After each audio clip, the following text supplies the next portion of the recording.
Hi అండి, ఎలా ఉన్నారండి మీరంతా? మేమైతే కాస్త బాగాలేదని చెప్పాలి. ఈ వారంలో జ్వరాలు బలహీనతలు ఉన్నాయన్నమాట. అదంతా కామన్ అనుకోండి.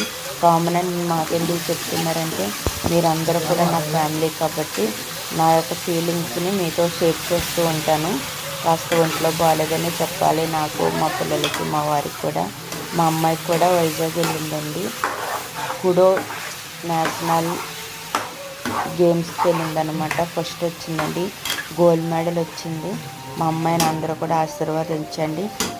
అలాగే ఈ రెసిపీ ఏంటంటే చికెన్ అనమాట. చికెన్తో ఏ రెసిపీ చేసినా సూపర్ ఉంటుంది కదా. మంచి రెసిపీ చేస్తానండి, చాలా బాగుంటుంది. చికెన్ ఎప్పుడు కూడా హెల్దీ కాదని చెప్తాను కదా, ఈసారి హెల్దీ అని చెప్తున్నాను. రెసిపీ చూడండి, మీకు అర్థమవుతుంది హెల్దీయో కాదో. ఉంటాను, బాయ్.